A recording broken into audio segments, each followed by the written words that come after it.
Welcome to the Liberty and Leadership Podcast, a conversation with TFAS alumni, faculty, and friends who are making an impact today. I'm your host, Roger Ream. I'm very pleased to welcome Dr. Michael Auslin to the Liberty and Leadership Podcast.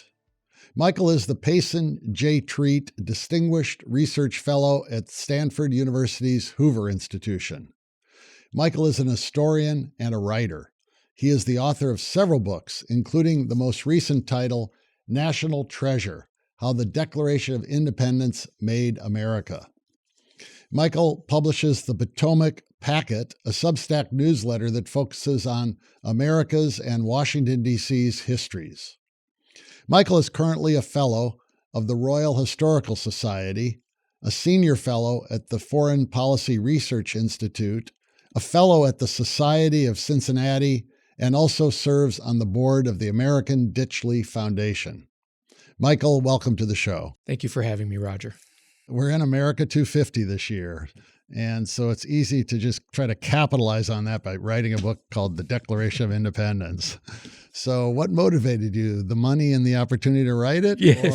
or something else? And I know the answer because you write about it in the book, but tell me about why you were motivated to write this book. Well, I had spent most of my career looking at America abroad and trying to understand our history and our interests, our values abroad. That's what I taught when I was at Yale and what I did in some of the think tanks and what I did starting at Hoover.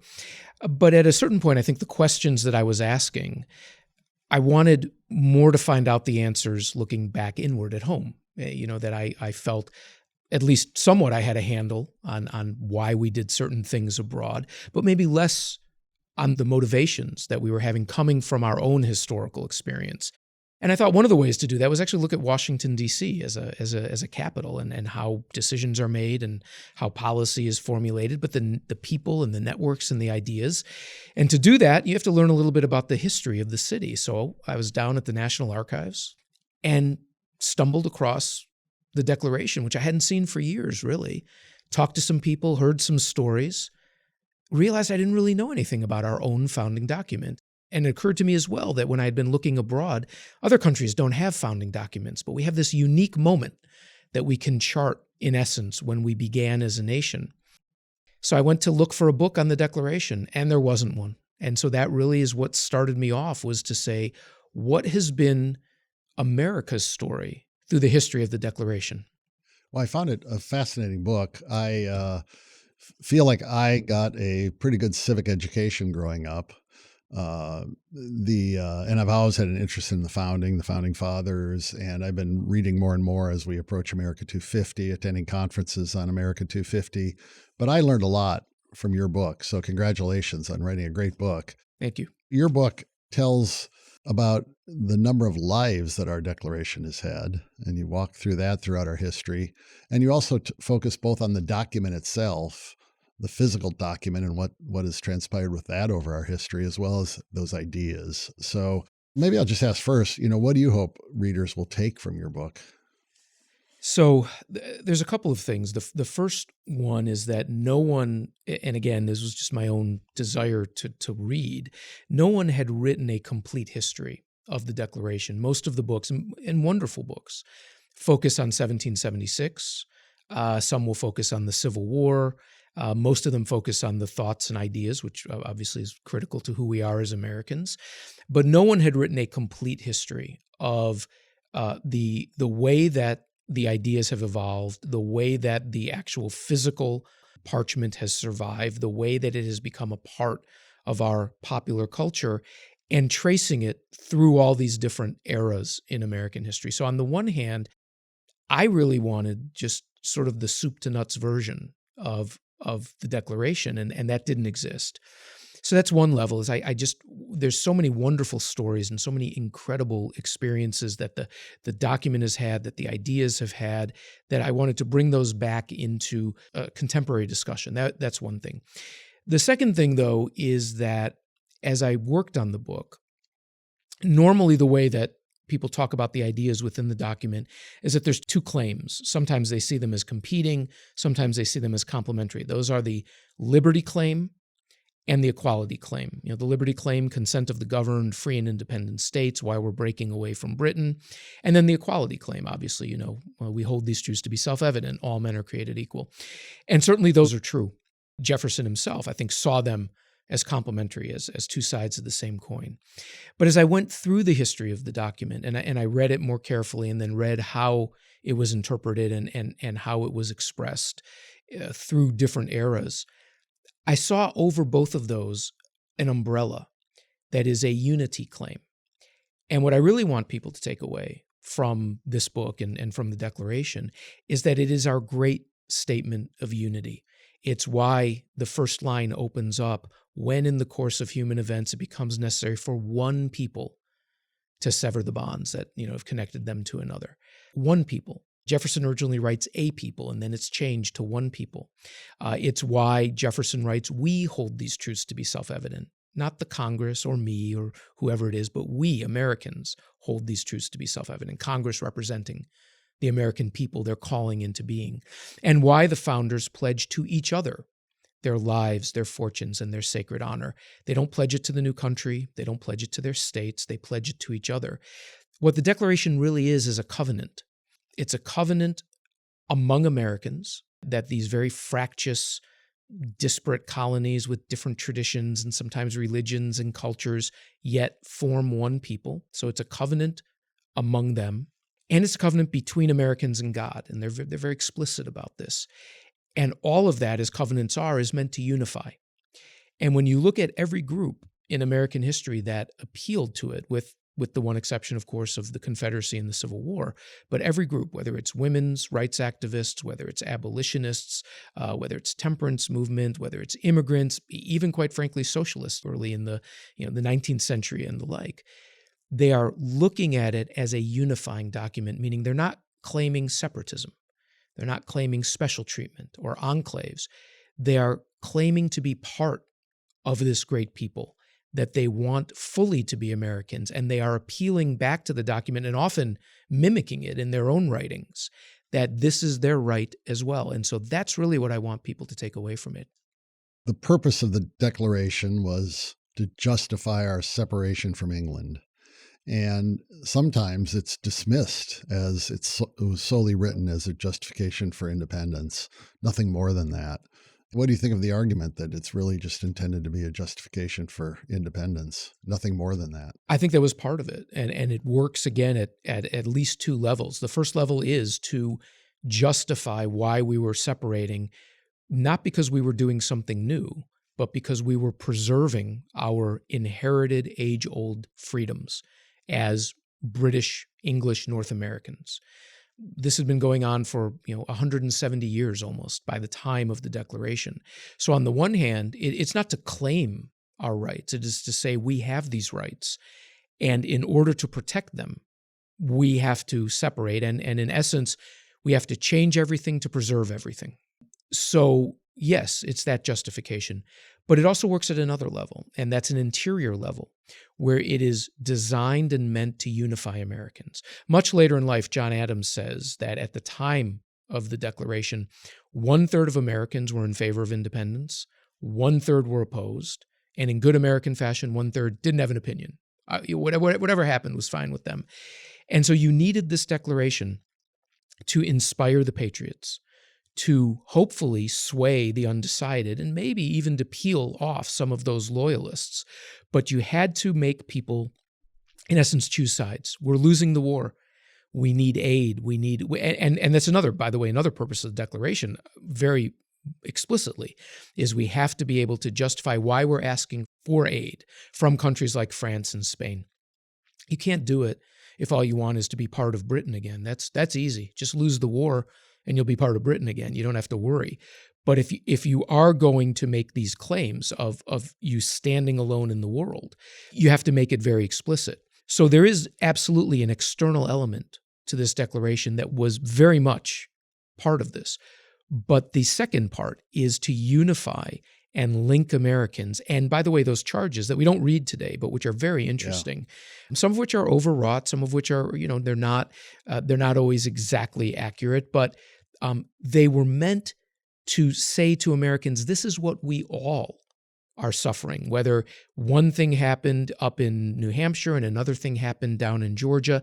This is happening to us as Americans. And so even the charges are meant, I think, in a fashion as a unifying element for the colonists. You write about how it took on different lives throughout our history. Maybe first, but one big important event was Abraham Lincoln using it when he was president, most notably at Gettysburg, that we are a nation conceived in liberty and dedicated to this proposition is found in the Declaration of Independence. Talk a little bit about how that was, in a sense, somewhat of a transformation or a building on of what the Declaration meant. Well, I think what we saw during the 19th century is that the initial interpretations of the document really as a sort of liberty document, right? It's just how we talked about it. This was the great instrument of our liberty, and now it's inspiring other nations, for example, in Latin America, to declare their own independence. That begins to change. Roughly around the 1820s. At one level, we stress much more the idea that this actually is an inspiration around the world, so we take great pride in that. But it's also the moment when you begin to see these other groups that I had mentioned earlier make their claims on the document. To become fully American starts with socialists, Robert Owen, 1826. It moves to women suffragists such as Elizabeth Cady Stanton. Later, it's going to be Susan B. Anthony. Very much with the abolitionists, Frederick Douglass, people like David Walker, William Lloyd Garrison. And it reaches its apotheosis with Abraham Lincoln. So by the time of Lincoln, there had been this movement to where the document was seen as a justification for repairing injustices, for creating that more perfect union that the Constitution talks about. And for Lincoln, it becomes the central source of his political philosophy and his political beliefs, which he himself says. In Philadelphia on the way to his inauguration, he stops at Independence Hall and he says, "I never had a political thought that did not emanate from the Declaration." For Lincoln, what he calls the deformations in American society, most notably coming from the Kansas-Nebraska Act of 1854, which said that if the people vote for slavery, then slavery is okay, right? That was when the consent of the governed concept begins to change, and Lincoln begins to attack it. And then secondly, the Dred Scott case of 1857, in which the Supreme Court rules, and even goes beyond the merits of the case, to rule not only that slaves are not citizens, were never considered such, that blacks were not considered citizens, that they are literally property. These are not just irreconcilable with the spirit of the Declaration, they are intolerable with the spirit of the Declaration. And so he's done it a little bit earlier, but it's really at that moment that he begins this recasting of the Declaration into this equality claim, above all, for the purposes of liberty, and really changes how Americans themselves understand the document ever since that moment. You have a description here that I think captures exactly what I believe here, that the Declaration was biblically inspired, steeped in natural law, and drawn from England's constitutional traditions. Even very recently, I was at a forum with someone who was asked about, did the Founding Fathers draw it all on religious concepts for the Declaration? It was dismissed right away as, oh no, they were all agnostics or deists, and there was no religious inspiration in the Declaration. And others might neglect, I think, the strong English tradition, that they were claiming the rights as Englishmen. Our visiting fellow Daniel Hannan, who's a lord in the House of Lords in the UK, likes to point out that Paul Revere didn't shout the British are coming because they were all British. Yeah, right. They may have said the regulars were coming or the redcoats or something, but not that the British were coming. But could you discuss a little bit those traditions, the biblical inspiration, the natural law, and the rights as Englishmen coming from Magna Carta and elsewhere? Yeah, absolutely. And I think, that really sort of sums it up. And it's at the Continental Congress, Constitutional Convention, of course, a little bit later, Continental Congress. The second one opens in 1775. We're already at war by the time they convene. And so they become a war Congress, grappling with the question of, number one, is reconciliation possible? And it becomes clear that it's not. So now, do you take this unprecedented, almost unimaginable step of being independent? What does that mean? Nobody had ever called a country into being before, right? Today we take it for granted, but it was traumatic, and it was truly revolutionary, even though what they were doing was trying to conserve their liberties. And by the time of the drafting, by the time Thomas Jefferson is given the pen to sit down and draft it in June of 1776, the ideas that ultimately make their way into the document, first of all, had been part and parcel of the American mindset for generations, and more particularly, had been activated, so to speak, by the crisis of the past decade, from 1765 and the imposition of the Stamp Act, and then the Intolerable Acts, and moving through the Townsend duties, and these various attempts by Britain to very unwisely increase their control over the colonies, which initially, they're focused on financial issues, right? Fiscal issues, raising revenue and tariffs, but they very quickly, for the colonists, become questions of political philosophy, political theory. Where do rights lie? Who has the right to legislate for us? Because we've been legislating for ourselves for generations. And those ideas themselves had been drawn from the experience over the century and a half or so, that when Americans began really, focusing on governing themselves, because it was simply too hard to govern from England. So they do come from things like the Magna Carta is one influence, of course, but more important was the 1689 English Bill of Rights, which set limits to what government could do. Obviously, the entire tradition of English common law, which is what the colonists, in essence, imported for themselves and then adapted to their own circumstances, as the feudal structures that were initially imposed very quickly began to break down in the New World. Enlightenment philosophy, British Enlightenment. This is, not the radical philosophes of France, but this is John Locke. It's the more moderate Enlightenment. It's the Scottish Enlightenment of Francis Hutchinson, which itself recognizes natural rights coming from natural law coming from natural rights from God, that all men are created equal in the eyes of God. They have these natural rights. These are translated into mechanisms here to protect them. And of course, that itself is drawn from biblical concepts. Not only of the Creator, but of the limits on what man can do in this world because of divine sanction. All of this, I think, forms not only the matrix in which the American mindset is formed, and what Thomas Jefferson actually calls the expression of the American mind that he writes in his draft, but the reason that we don't become France, that we don't spin off the rails, because unlike the French, who want to start everything anew, start with year zero, sweep away everything, ours was a much more measured enlightenment. And I think the biblical element was critical. The common law element was critical, and the understanding of where these rights come from was critical as well.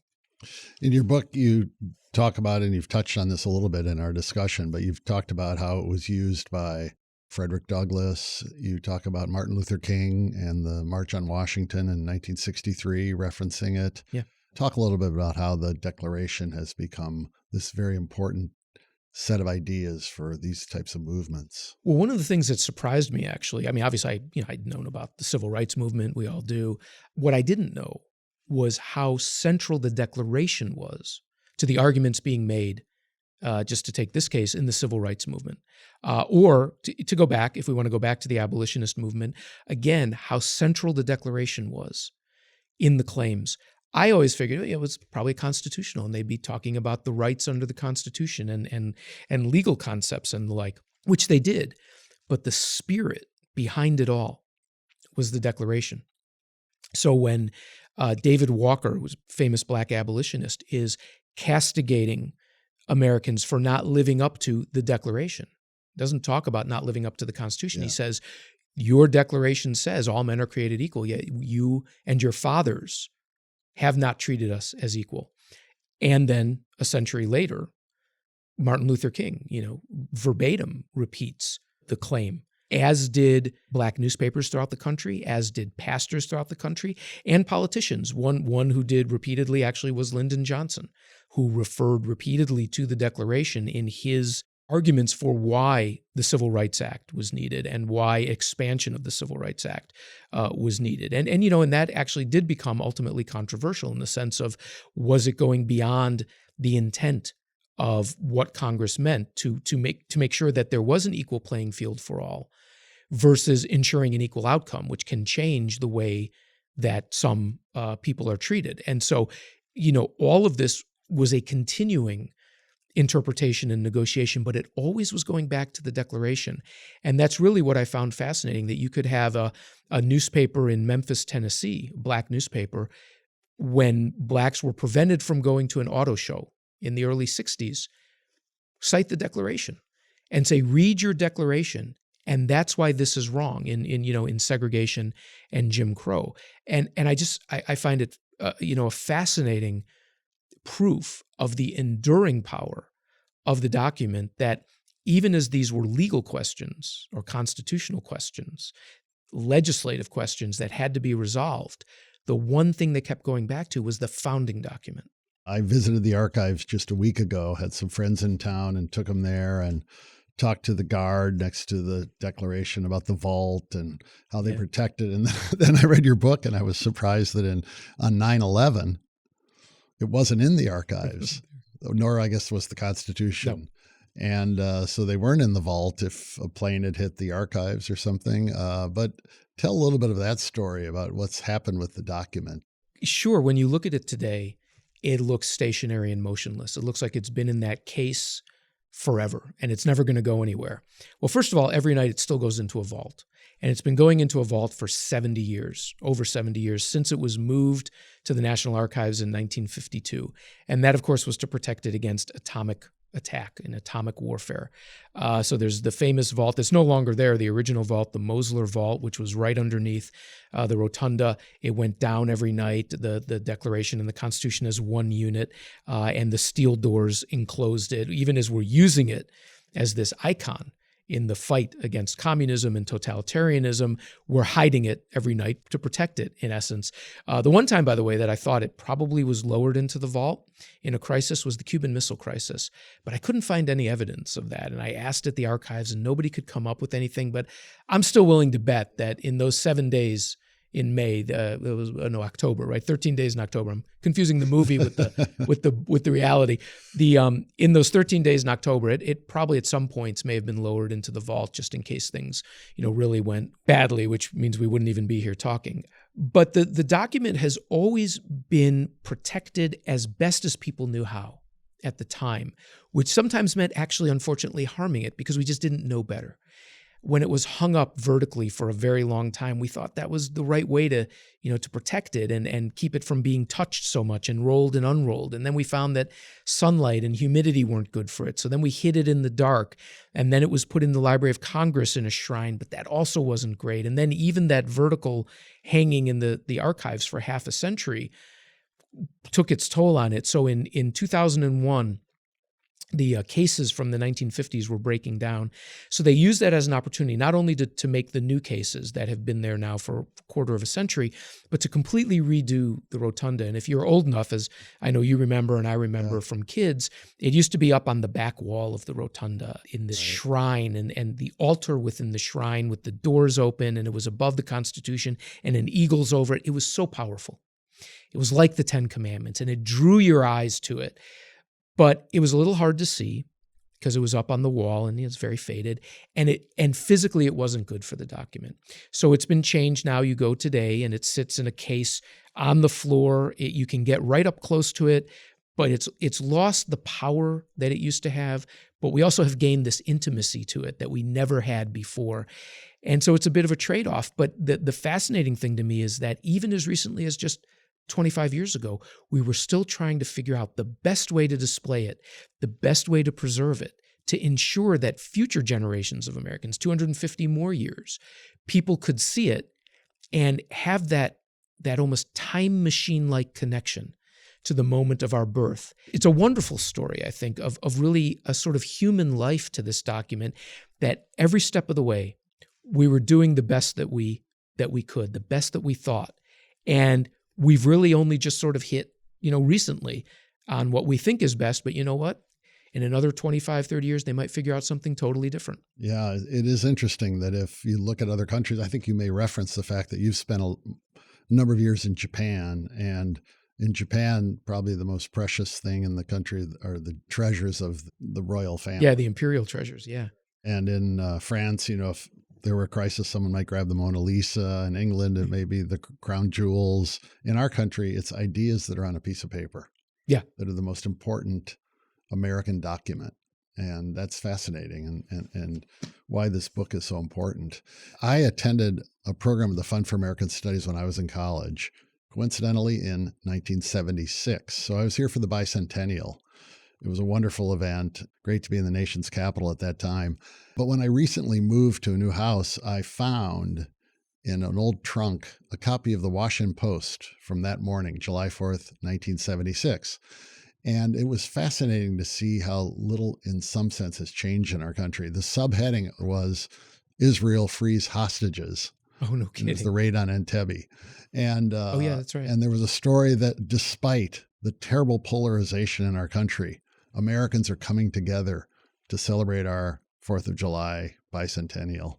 That headline will probably appear again this year, I hope. I hope we'll come together.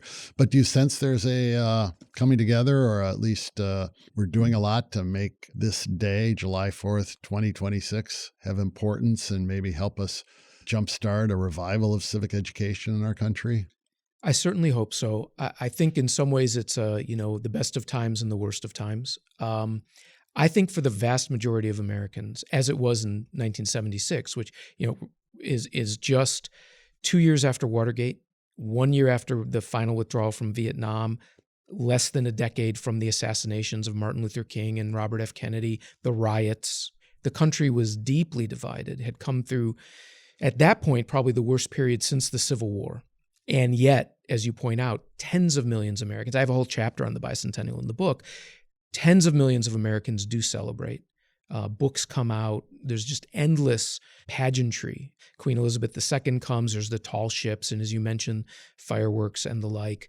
And even those who were cynical, remarked, as I point out with quoting some of the newspapers, about how the bicentennial really did, at least for a period, pull together a country that at times had seemed it was flying apart. And unfortunately, 50 years later, we face a lot of that as well. I believe that for the vast majority of Americans, first of all, outside the coasts and outside the big cities, from the Midwest where I am, and the West and the South and the mountains and the like, they are proud. They are patriotic. It's not that people are, unaware of our problems. It's not that they're ignoring issues that we have to deal with. But I think they recognize what this country has done, how much it's done, and they want to celebrate, and they will celebrate. But we also have changed a lot since 1976 as a nation. We don't teach civics nearly as much as we used to. Really, sort of the ending of that tradition of teaching civics was coming out of the 60s and into the 70s. The cynicism from Vietnam and Watergate and the assassinations worked its way through our culture over the following decades. And we have very, very contested views that we didn't have a 1619 project in 1976. We didn't have claims in the same way because we were not quite as diverse back then demographically, and we are so much more diverse today that we have so many more competing interpretations of both of what it means to be an American, but also what should be celebrated. Whereas, in 1976, really everyone running the country was part of the greatest generation. They had fought in World War II or Korea. They had been educated in a sort of traditional way with civics. And a lot of that has broken down. So I think it is far more cacophonous today. We just saw a report today that the celebration for Freedom 250 on the Mall has been sabotaged. Some of the pipelines were cut to cut the gas from the lights, and things that you didn't really see back in 1976. And this is just beginning. So I think it's much more contested, and yet at the same time, I think the great majority of Americans still want to celebrate, want to reflect on what's good, what can be better, but to do it in a way that's very civically minded. To your point about, are we getting to a new upsurge of civics? Things like what the Fund for American Studies does. Well, and your book does, I should mention, have chapters on the semi-centennial, the centennial, the bicentennial. You cover this throughout American history. I love, you also include one of my favorite lines or sections from Abraham Lincoln, his Young Men's Lyceum speech, which I think is worth reading here. I do not mean to say that the scenes of the Revolution are now or ever will be entirely forgotten, but that, like everything else, they must fade upon the memory of the world and grow more and more dim by the lapse of time. As the patriots of '76 did to the support of the Declaration and laws, he beseeched, Lincoln, let every American pledge his life, his property, and his sacred honor to uphold the proud fabric of freedom. And I think that's what you're getting at here, is we need a renewal of our pledge, not just of our lives, fortunes, and sacred honor, but really of what you say, unity to liberty to equality. And I think this theme of unity is particularly timely right now. So thank you so much for writing an excellent book. Thank you. National Treasure, How the Declaration of Independence Made America. Thank you to Michael Auslin. And the book is available now. Absolutely. As of a few weeks ago, I think. So I encourage everyone to get a copy and read it before the 4th of July. Thank you. Thank you, Roger. Thank you for listening to the Liberty and Leadership Podcast. If you have a comment or question, please drop us an email at podcast@tfas.org. And be sure to subscribe to the show on your favorite podcast app and leave a 5-star review. Liberty and Leadership is produced at Podville Media. I'm your host, Roger Ream, and until next time, show courage in things large and small.